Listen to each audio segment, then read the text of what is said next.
Que vaut ce livre? Ce livre a été vendu à plus de 1 million d'exemplaires. Je ne sais pas si vous vous rendez compte, déjà en fin 2023. Et donc en 2026, je me demande ce que vaut ce livre.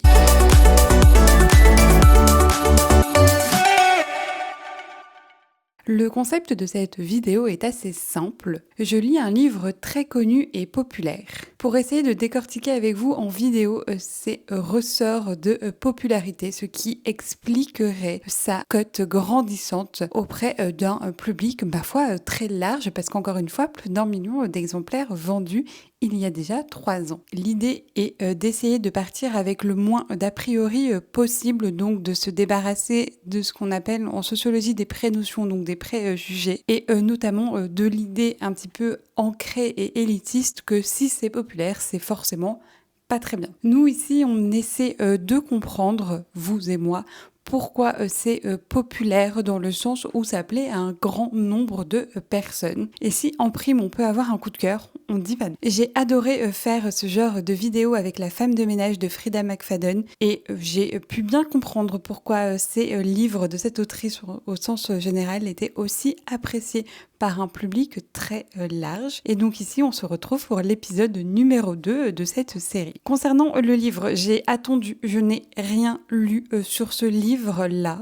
J'ai essayé d'être la plus hermétique possible depuis que l'idée de la vidéo est née dans mon petit cerveau. Je n'ai même pas commencé à le lire, j'arrive la plus neutre possible, en tout cas j'essaie, pour faire déjà cette introduction et débuter ma lecture avec le moins, encore une fois, d'a priori possible, en essayant d'être la plus objective, même si c'est très difficile de l'être, voire impossible, parce qu'on arrive tous avec nos biais, ne serait-ce que de fait de notre situation socio-économique, bref.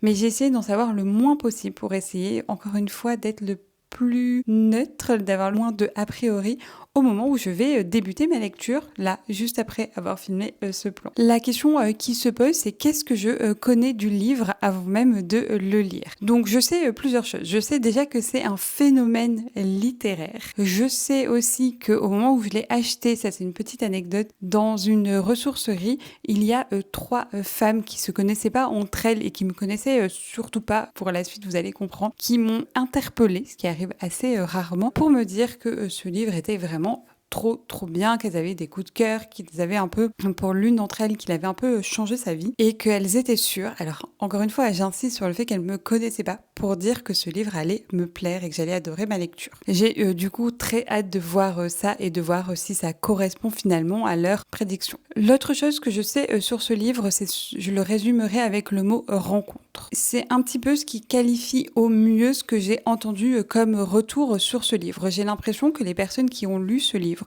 l'ont lu à un moment particulier et c'est comme si elles ont fait une rencontre qui est venue un petit peu chambouler leur vie, qui est venue titiller certains aspects de leur vie qui étaient déjà peut-être en travail. J'ai l'impression que ce livre a conforté certaines personnes dans la prise de certaines décisions. On en reparle juste après. Que finalement ce livre résonnait avec ces personnes. Une rencontre, une résonance assez importante. De quoi ai-je peur maintenant en lisant ce livre, ou en tout cas qu'est-ce qui pourrait, comme ça au premier abord, encore une fois, ne pas me plaire dans cette expérience de lecture? J'ai noté 3 idées qui en fait s'entrecoupent et qui ont rien de très surprenant. La première, j'ai très peur de la dimension feel good importante de cette idée que tout va bien, que si on s'en donne les moyens, tout ira mieux, qu'il suffit de sourire à la vie pour que la vie nous sourit en retour. Voilà, c'est un discours qui m'horripile. Je trouve ça très problématique de prôner ce genre de choses-là. Et donc, on peut avoir des parties difficiles de notre vie et le dire, ça ne veut pas dire qu'on dévalorise forcément toute notre vie. Voilà, je trouve que ce manque de juste milieu et ce côté trop feel good, c'est vraiment pas pour me plaire. Et j'ai couplé ça avec l'impression que j'ai, je sais pas si c'est vrai, on verra, que ce livre flirte avec le développement personnel. Je déteste le développement personnel, j'ai vraiment beaucoup de mal avec ça. Je trouve que c'est individualiser et responsabiliser des individus pour des problèmes qui sont en fait des problèmes politiques, globaux, collectif et qu'en fait on leur dit c'est de votre responsabilité. Si vous avez fait mieux, vous serez dans une situation différente sans penser qu'il y a des inégalités structurelles qui viennent comme ça structurer les parcours de vie. Donc ça m'horripile vraiment le développement personnel. Donc le combo des deux me fait extrêmement peur et j'y vais à reculons. Je vous disais tout à l'heure, j'essaye d'avoir le moins d'a priori possible, mais déjà rien que ça, j'ai forcément avec ça une image un peu négative au premier abord de ce livre. Mais vraiment j'y vais avec toute la bonne foi du monde et un peu toute la bienveillance que je peux avoir, ou en tout cas transposer dans ma lecture, en me disant je me laisse tenter par l'expérience et je jugerai qu'au moment où j'aurai terminé le livre. Et dans la même veine, j'ai très peur des stéréotypes, des clichés, parce que voilà, c'est quelque chose qui ne me va pas, qui ne me correspond pas et pour lequel j'aimerais bien qu'on arrête de les revoir en littérature.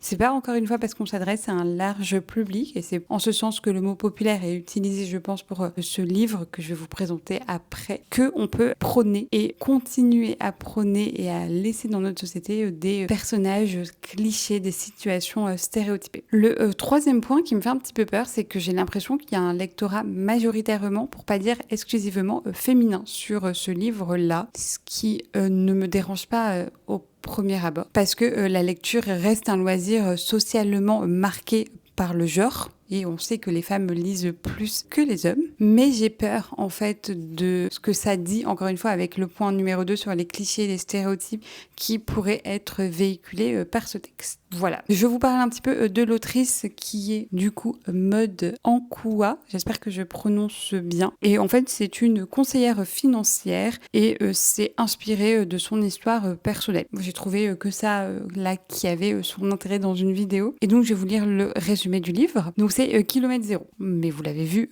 sans doute. Maëlle, directrice financière d'une start-up en pleine expansion, n'a tout simplement pas le temps pour les rêves. Mais quand sa meilleure amie Romane lui demande un immense service, question de vie ou de mort, elle accepte malgré elle de rejoindre le Népal.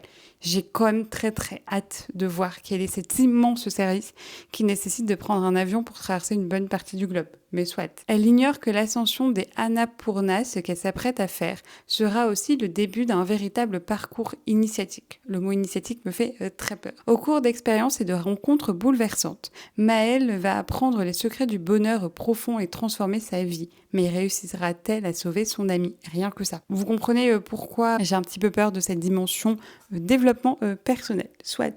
Ici, j'aime bien la couverture. C'est publié chez j'ai lu et ça fait 370 pages, donc je vais le dévorer. Voilà, je sens que si ça se lit bien, ça va être assez page turner. Donc écoutez, je vous laisse ici. Je vous reprends très régulièrement quand j'ai avancé cette lecture. À de suite.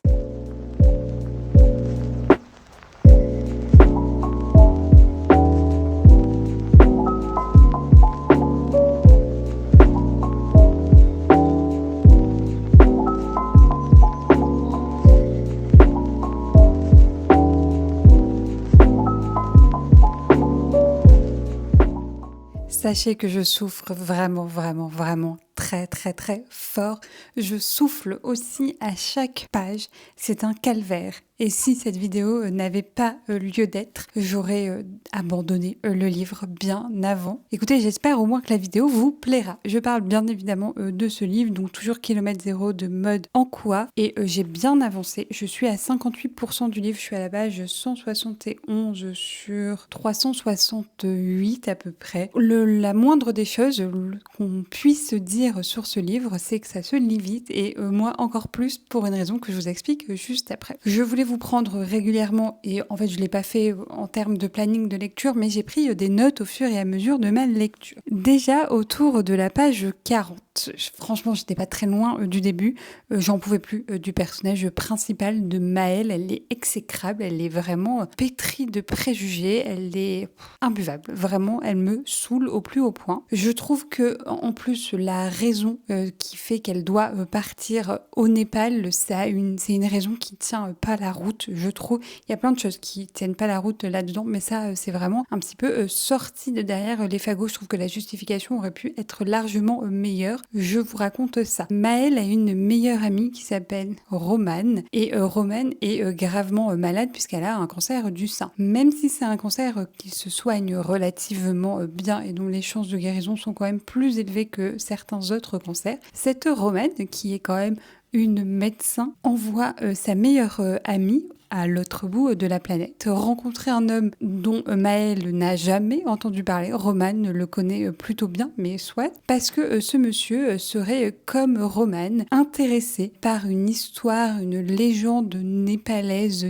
tibétaine, à savoir qu'il y aurait un manuscrit qui révélerait une manière ancestrale de guérir un peu toutes les maladies. Face à ça, toute rationalité de la femme médecin part, évidemment, puisque Romane demande, en jouant sur le fait qu'elle soit un peu mourante, à sa meilleure amie d'aller retrouver ce mec au Népal, dans l'Himalaya, pour récupérer le manuscrit que personne ne veut envoyer par la poste ou laisser à une adresse, ma foi, plus facile d'accès parce que les gouvernements décident de mettre la main là-dessus pour cacher ce secret, pour pas faire chuter les industries pharmaceutiques. C'est très très peu probable et j'ai vraiment rigolé. On aurait dit un début soit de thriller très mal écrit, soit de livre de fantasy où l'histoire n'était pas poussée à sa pleine puissance. Bref, j'ai trouvé ça très risible comme manière d'aborder ce voyage. Elle aurait pu juste faire un truc dans le style, puisque je peux pas refaire ce voyage vu que je suis en train de subir cette chimiothérapie, fais-le pour moi pour vivre des expériences, me ramener des souvenirs, peut-être. Mais là, la raison inventée est quand même très limite, je trouve. Donc j'avais déjà les yeux levés au bout de 40 pages, c'était déjà un supplice,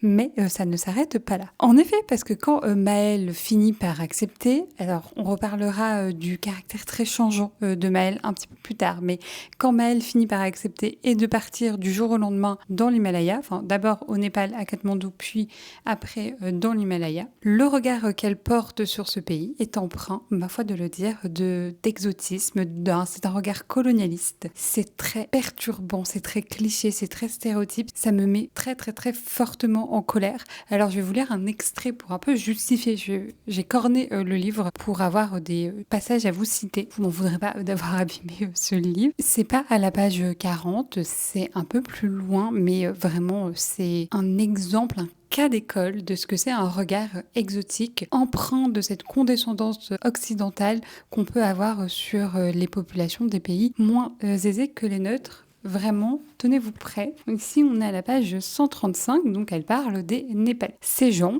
qui avaient peu en apparence possédaient en fait l'essentiel. Est-ce qu'au XXIe siècle, on n'a pas arrêté de dire ce genre de phrase? Alors qu'ils ne connaissaient rien de moi, ils m'avaient tout donné. Leur présence, leur silence, leur patience, leur générosité, leur compréhension, leur regard, leur gentillesse, leur pardon, leur amour. Rien que ça. Bref, voilà, c'est très cliché avec ce regard, encore une fois, très problématique. Je vous ai dit, on n'était pas au bout de nos peines. Et moi, vraiment, je souffre. Je suis un cobaye bien docile. Vraiment, je regrette d'avoir lu ce livre. Enfin, en fait, bref, non, parce que je l'aurais quand même découvert, parce que ça m'intriguait. Mais je suis servie. Donc voilà, il y a beaucoup de clichés, de stéréotypes, à la fois sur ce qu'elle écrit et dans sa manière d'écrire. Par exemple, le soleil, c'est toujours l'astre montant. Et ça, c'est répété au moins 5-6 fois avant qu'elle passe à une autre figure littéraire, figure de style. Autant dans le Frida McFadden, j'étais un petit peu emballée par l'histoire et même si la plume n'était pas incroyable, je butais pas à chaque mot. Là, c'est un peu le cas. Vraiment, j'ai un peu l'impression de deviner ce qu'elle va écrire après. J'ai marqué, et ça me fait doucement rire, qu'avec tout ça, j'avais mis « Enfin, j'espère ». J'imagine que son regard va changer sur le pays. Oui, mais pas forcément. On va pas sortir de ces biais colonialistes, racistes.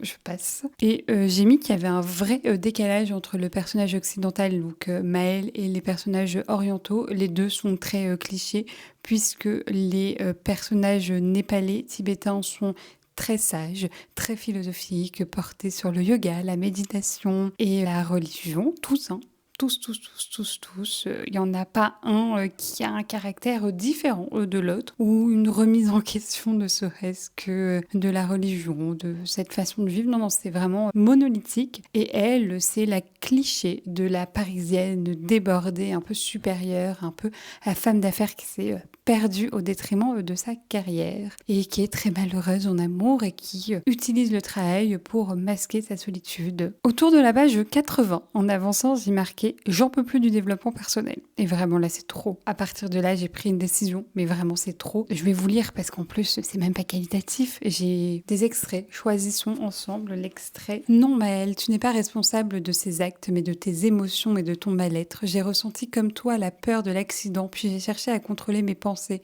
pour ne pas me laisser submerger par des sentiments négatifs qui se retourneraient contre moi. C'est ainsi que j'ai retrouvé mon équilibre. Si nous admettons que le bonheur prend naissance en nous et que rien ne peut le déséquilibrer, c'est quand même des signes importants, mais nous verrouillerons l'accès aux situations extérieures toxiques. Rien que ça. C'est très très problématique. Nous observons sans y ajouter de pensées polluantes. Phrase après, c'est « Je prenais conscience qu'il était possible de se sortir de toute situation douloureuse en changeant d'état d'esprit et en admettant ma responsabilité dans la prolifération de mes émotions venimeuses. » Merci de vouloir changer d'état d'esprit et de mettre fin à tous les conflits et toutes les inégalités, le racisme, le sexisme, en changeant d'état d'esprit. Merci. Merci. Si c'était aussi simple que ça, on aurait peut-être fini avec tout ça. Extrait suivant, laisse-moi deviner. Je suis persuadée que tu as fait des études brillantes. Donc ça, c'est le guide qui s'adresse à Maëlle, le guide qui est népalais, donc qui t'ont permis de te servir de ton cerveau correctement. C'est bien utile dans ce cas-là. Mais qu'en est-il de ton cœur? Qui t'a appris à écouter? Pour prendre ce genre de décision et n'avoir aucun regret, il ne s'agit pas d'être bon en probabilité. Il suffit d'entendre ce battement intérieur. C'est le seul à pouvoir te guider sur le chemin de ta vie, celui qui te correspond, celui qui t'emmènera vers ta réalisation. J'ai vraiment pas les mots au fur et à mesure, vraiment. J'ai pas les mots. Extrait suivant. Vraiment, ça m'amuse en vrai de vous lire tout ça. Seul ton cœur est capable de prendre ce genre de décision. En faisant abstraction de tes peurs, tu as entendu sa voix sereine. Pourquoi ne pas tenter cette chance et dépasser tes craintes? Ne risques-tu pas de regretter ton choix demain, assise derrière ton bureau? Vous avez compris l'idée, voilà, c'est plein de passages de développement personnel. Je l'ai dit dans l'introduction, j'ai horreur de ça. Et en fait, c'est 80% des chapitres, ce qui est beaucoup trop. Parce que à partir de la page 80-90, j'ai décidé de sauter les passages de développement personnel parce que franchement, à un moment donné, il fallait préserver ma santé mentale. Je levais les yeux au ciel, c'était vraiment très énervant et ça me mettait dans un état pas très bien émotionnellement, donc j'ai décidé de sauter ça. Et en fait, je me rends compte, et c'est aussi ce que je vous disais sur pourquoi j'ai avancé aussi bien, parce que ça, il s'est passé 24 heures entre le moment où j'ai commencé ma lecture et le moment où je filme maintenant, et vous vous rendez bien compte que j'ai pas lu 171 pages en 24 heures, j'ai vraiment lu très peu, je dirais max 2 heures. Mais j'en peux plus de ces passages de développement personnel, donc je les saute. Et je vous disais, je me suis rendu compte que je saute quasiment la moitié, le 3/4 des chapitres. C'est que ça. En fait, il y a d'autres personnages, on n'entend pas trop parler d'eux. Le guide qui s'appelle Chanty, si je prononce bien, et Maëlle marche dans la montagne, parce que du coup, ils doivent aller retrouver le mec là qui a la lettre magique. Bref, et il marche dans la montagne et Chanty lui fait une leçon de morale, soit en fonction, enfin de développement personnel plutôt, soit en fonction de ce qu'il voit, soit en fonction du comportement qu'elle a pu avoir la veille, puisque comme je vous l'ai dit, c'est une personne exécrable. Moi, ce qui me choque au-delà de ça, c'est le caractère très changeant de cette femme qui a plein de stéréotypes et d'a priori. Elle entend un discours une fois sur un truc qui est totalement éloigné de sa manière de penser, de son système de croyances, etc. Et elle change d'avis et elle accepte totalement ce que lui dit l'homme. Et en fait, je trouve ça très problématique parce que ça se voit que l'autrice est convaincue des éléments de développement personnel qu'elle met dans le livre. Alors, bon, ça c'est un autre problème, on va dire. Mais du coup, il n'y a pas de cohérence dans le personnage de Maëlle. En fait, elle ne doit pas aussi vite changer d'avis, elle ne doit pas aussi vite prendre une direction qu'elle n'a jamais prise. Enfin, en fait, ça ne marche pas en termes de développement de personnage. Bref, ces leçons de morale sont ce qu'elles sont. Par exemple, il y a eu un moment où il pose le téléphone sur un rocher et pas tout le monde voit la même face du téléphone. Et il demande aux personnes de décrire le téléphone, donc chacun s'y prête. Et il dit, et du coup, si je vous disais de définir le téléphone qu'avec les phrases que vous avez employées, chacun dirait la vérité, mais du coup, en entendant les autres, on pourrait croire que vous mentez. Finalement, qu'est-ce que la vérité? C'est bon, on a compris. J'aime bien les moments, par contre, pour amener du positif dans tout ça. J'aime bien les moments où il marche en fait, finalement, elle fait cette ascension parce qu'on a une description de la nature des montagnes qui est très mignonne. Alors encore une fois, la plume n'est pas extraordinaire, mais c'est mignon, c'est plaisant. Je découvre avec elle et c'est vrai que ces descriptions de grands espaces que moi, j'ai pas eu la chance de voir et que j'imagine du coup à travers ces descriptions, ça fait du bien dans le récit. Voilà, c'est le seul truc positif, à part que ça se lit vite, que j'ai à dire sur le bouquin. Je vais continuer et j'ai déjà beaucoup de pistes sur pourquoi ça peut plaire à un grand nombre de personnes, mais je garde ça pour la fin. Souhaitez-moi bonne chance pour la fin de ce livre-là.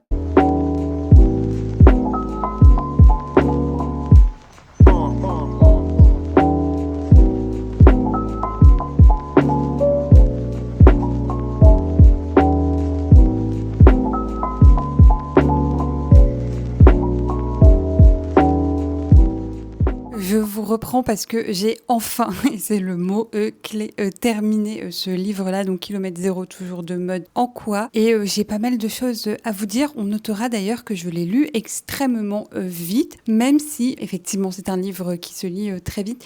Mais comme je vous disais hier, parce que c'était déjà hier le clip d'avant, enfin bref, je l'ai lu relativement vite et comme je vous disais, en fait, j'ai sauté les passages de développement personnel, ce qui fait que ça se lit encore plus vite. J'ai noté quelques petites choses, mais vraiment, ça va être un avis succinct, parce qu'il n'y a pas de nouvelles choses à vous dire, à part que j'ai noté qu'autour de la page 200, j'en avais vraiment, j'ai insisté sur mon téléphone dans ma prise de notes, mais vraiment marre de lire du développement personnel, vraiment, c'était insupportable.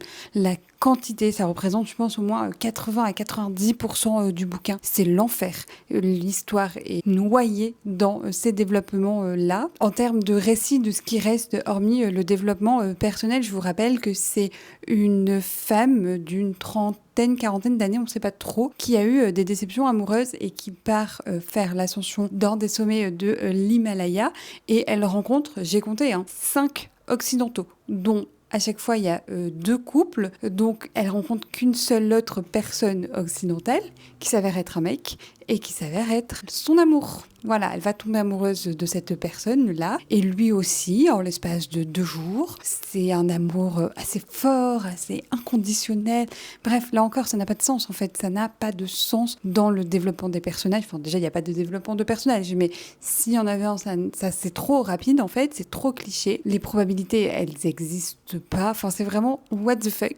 Et ce n'est pas le pire. En effet, je trouve que ce qui est dangereux dans ce texte-là, et donc ce qui est pire que cette histoire d'amour qui est improbable, c'est tout le discours sur la médecine occidentale. Alors oui, il y a plein de choses qui vont pas dans la médecine occidentale, en tout cas telle qu'elle est pratiquée dans nos pays développés, notamment parce que elle reproduit des inégalités de genre, de race, de classe, etc. Mais elle se base sur des faits scientifiques. Et là, tout est un peu remis en question, tout est mis sur le même plan.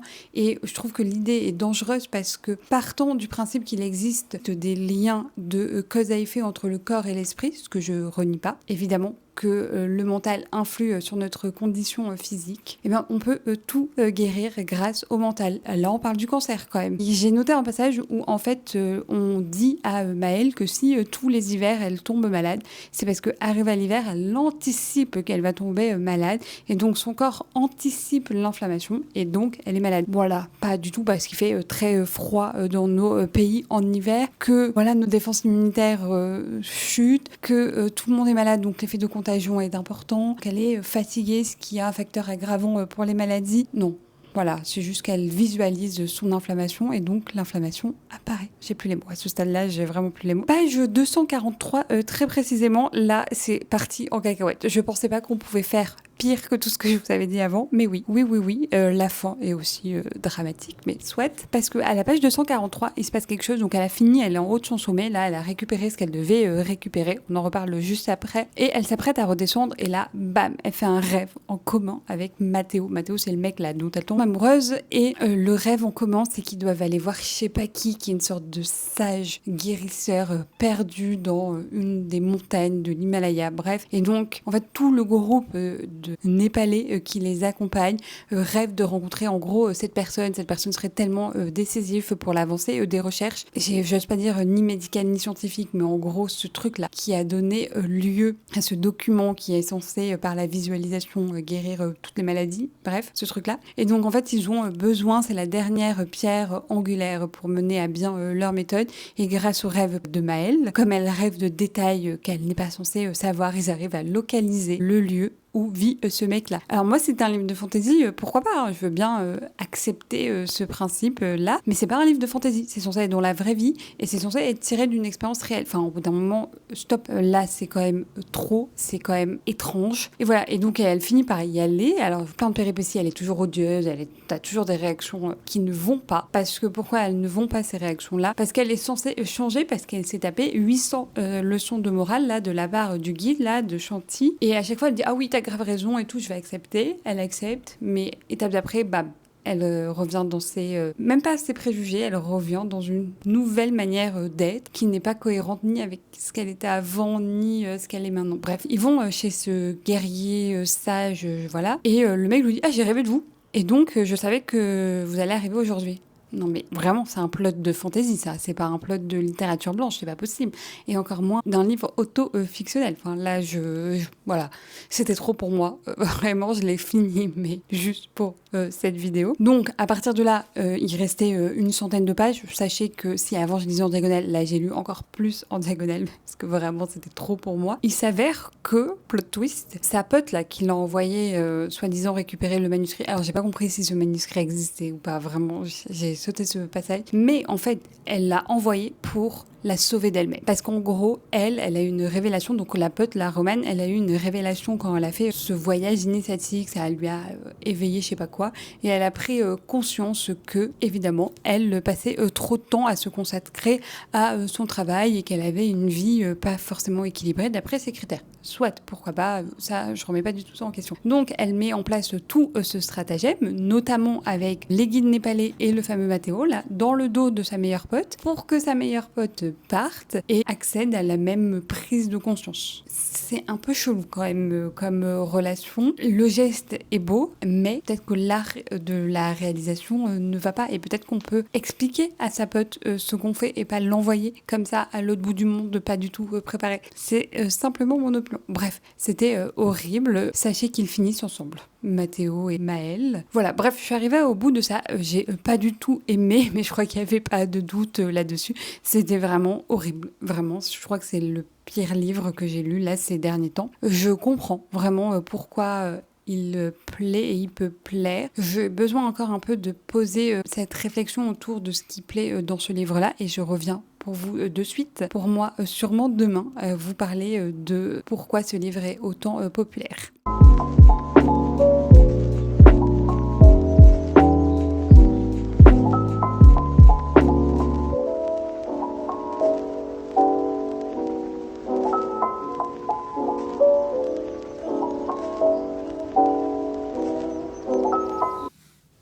Et oui, c'est encore moi pour vous parler du même livre. J'en peux plus de vous parler de ce livre-là. Je le reprends, je vais peut-être vous zoomer pour que vous voyez mieux. Donc c'est toujours kilomètre zéro de mode en quoi. Je me munis de mon petit papier d'anti-sèche et je vous propose qu'on finisse enfin cette vidéo où je vous évoque mon avis.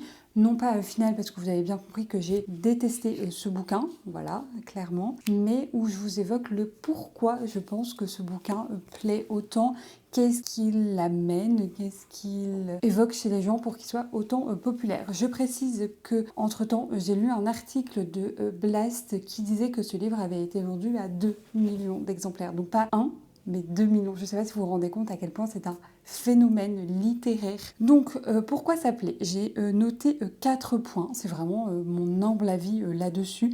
Mais en tout cas, ce qui est susceptible pour moi de plaire et d'expliquer autant de succès en librairie, autant de phénomènes littéraires et surtout cette adaptation au BD, cet engouement, etc. Moi, j'ai trouvé que le livre, il y avait une morale assez facile, dans le sens où les leçons de morale, c'était facile à mettre en œuvre, ça ne demandait pas des grands changements, étrangement dans notre vie, parce que voilà, on vous dit au bout de 21 jours, vous avez réussi à forger une nouvelle habitude. Voilà. Enfin, j'ai trouvé que c'était pas tant demandeur que ça dans les leçons de vie, que c'était finalement, il y avait ce discours de c'est assez facile, c'est à la portée de tout le monde, ce qui n'est pas, je trouve, vrai. Et donc je trouve que ça a un côté, c'est facile en fait, on peut s'y retrouver. Et d'autant plus que les morales s'adaptent à tout le monde, quelle que soit la situation de chacun ou de chacune. Et c'est facile, c'est un message politique qui s'adresse, je trouve, à un large spectre. Et donc ça rend l'adhésion plus facile finalement. C'est pas marketé, c'est pas politisé. Et donc tout le monde peut y piocher quelques petits adages et les appliquer à sa propre vie. Donc il y a ça. Surtout qu'encore une fois, je trouve pas que ça demande des changements radicaux dans la vie du lecteur ou de la lectrice. Vraiment, on a l'impression que c'est facile, qu'on peut faire ça par petites touches. Dans la même veine, il y a ce condensé de croyances, de morale un petit peu divers, qui fait que, comme on a pioché un petit peu dans toutes les religions, dans tous les, j'ose pas dire courants politiques, mais un peu quand même à droite, c'est assez facile de s'y retrouver. En fait, il y a forcément à un moment donné une leçon qui va nous faire tilt, qui va nous parler ou qui va faire écho à quelque chose qu'on a déjà entendu, qu'on a vécu, qu'on aimerait expérimenter. Donc ce côté éclectique qui du coup ne veut rien dire en message et qui dit des choses que je trouve par moments très contradictoires, notamment avec la construction du personnage, mais on a dit qu'on n'y revenait pas là-dessus, et ça fait qu'il y a forcément un message qui va vous plaire. Troisième point, j'ai trouvé que c'était une histoire extrêmement facile à suivre vu qu'en fait il se passe rien. Il se passe une première scène à Paris, enfin un ensemble de scènes à Paris où il y a la Romane qui demande à Maëlle de partir. Voilà, qui lui explique pour son concert. Il y a les scènes dans l'Ascension et il y a les scènes de retour à Paris. Vraiment, il ne se passe pas grand-chose, c'est vraiment facile de suivre. Même en lisant le livre en diagonale, j'ai l'impression d'avoir rien manqué. C'est facile et en même temps, c'est pas forcément plaisant, ce côté facile, parce que ça s'enchaîne à un rythme effréné, moi, qui je trouve qu'il ne tient pas la route, mais soit. C'est pas crédible, mais c'est facile à lire. C'est-à-dire, vous posez le livre, vous le reprenez une semaine plus tard, vous n'êtes pas du tout largué dans l'histoire, ça vous demande aucun engagement intellectuel. C'est peut-être dur dit comme ça, mais du coup, ça vous permet de le lire assez facilement. Et je peux comprendre que ce plaisir-là de lecture plaise et suscite l'engouement autour de ce bouquin. Et dernier point, je trouve qu'on peut très facilement s'identifier à Maëlle. Je fais une boucle avec ce que je disais au début de l'introduction, à savoir que le lectorat principal de ce livre était composé de femmes, et Maëlle, c'est un personnage, je pense, de femme blanche bourgeoise qui est carriériste, qui est passée par ses écoles de commerce, voilà, quelque chose qui va parler finalement à un lectorat particulier, un lectorat qui a du pouvoir d'achat et qui peut, qui est dans les revues féminines, les magazines féminins, et qui va en parler, qui va faire de la pub, parce que j'ai trouvé qu'il y avait beaucoup d'articles sur ce livre dans ce genre de magazine, donc je pense que c'est ça le lien, c'est qu'en fait Maëlle est un personnage assez facilement symbolique pour une partie des femmes qui pourraient se retrouver là-dedans. Je dis bien une partie parce que franchement, c'est cette caricature de la parisienne, donc ça parle pas à tout le monde. Mais je peux comprendre qu'on s'identifie à elle, à ses problématiques, parce qu'elle a des problématiques somme toute assez large, à savoir la recherche de l'amour, la recherche de elle-même, d'une identité, d'une inspiration. Aussi, elle passe une sorte de crise où elle revoit ses priorités. Et en fait, ça peut parler à pas mal de femmes. Surtout, il n'y a pas la question de la maternité qui est évoquée, mais elle n'a pas d'enfant. Donc voilà, plein de monde pourrait se retrouver là-dedans. Et ce qui fait que les leçons de morale et ce qui est susceptible d'être écrit comme l'avancée dans le cheminement moral, intellectuel, de valeurs de Maëlle, je fais une parenthèse, qui n'existe pas, parce que moi je trouve pas qu'elle l'apprend, et je trouve qu'on est dans un schéma très répétitif. Et en fait, à la fin, ce qu'elle finit par soi-disant apprendre, on a envie de lui dire qu'elle aurait dû savoir ça depuis tellement longtemps, si elle n'était pas une personne auto-centrée. Soit, parenthèse terminée, je vous disais. Et donc je peux comprendre qu'on s'identifie à ce que Maëlle est susceptible d'apprendre, et que ce soit des leçons qui résonnent, encore une fois, le mot que j'ai employé en début de vidéo, mais qui résonnent avec la vie actuelle, la vie au moment de la lecture. sur du lectorat, ce qui donne du sens avec le mot rencontre qui est beaucoup évoqué dans ce texte. Je terminerai en rappelant que je suis extrêmement choquée, et j'emploie ce mot à bon escient, vraiment c'est ce que je pense, du message envoyé sur la médecine. Je trouve ça très problématique. L'article de Blast revenait en détail sur ça parce qu'en fait, je sais pas si j'ai assez insisté dans la vidéo, j'ai pas commencé le montage, mais sur le fait qu'elle va chercher des pseudo-scientifiques qui auraient mis la main sur un manuscrit, bon ça n'a aucun sens, mais manuscrit dans lequel il y aurait une sorte de recette pour guérir la plupart des maladies, et les gouvernements voudraient pas mettre la main, voudraient pas que ça se sache et voudraient mettre la main là-dessus pour éviter de contribuer à l'enrichissement des industries pharmaceutiques, donc soit. Et à plein de moments, elle rencontre des scientifiques et c'est écrit noir sur blanc que eux ils ont fait des recherches mais qu'ils n'ont pas voulu publier, que il n'y a pas de retour critique sur leurs travaux vu qu'ils n'ont pas été soumis à leur pairs, etc. Et l'article de Blast développe ça longuement. Et c'est ce que je vous disais, en fait ça fait froid dans l'eau le message sur la médecine qui est envoyé. Évidemment qu'on peut pointer du doigt tous les biais autour de la médecine occidentale. Et c'est ce qu'elle fait là, mais pas en arrivant sur un truc pseudo-scientifique. Discrédite en fait la médecine, la science. Et je trouve ça très très très problématique, surtout quand on sait qu'il y a 2 millions de personnes qui l'ont lu. Alors j'espère qu'ils n'adhèrent pas forcément à ces thèses, mais vraiment je trouve que ça fait très très froid dans le dos et que c'est dangereux, vraiment très dangereux. Je terminerai là-dessus, comme vous l'aurez compris, c'était pas la lecture de l'année. Passez votre chemin si vraiment vous voulez le lire. Vraiment. En tout cas, j'espère que la vidéo vous aura plu. N'hésitez pas à commenter, vous pouvez toujours participer au pot et du coup mettre en commentaire une recommandation, s'il vous plaît, faites mieux, mais c'est pas très difficile que ce livre-là, vraiment. Je vous remercie encore une fois de participer, de soutenir la vidéo, la chaîne, etc. J'espère de tout cœur que la vidéo vous aura plu. Moi, je vous dis à la semaine prochaine pour une nouvelle vidéo. En attendant, faites de bonnes lectures. Au revoir!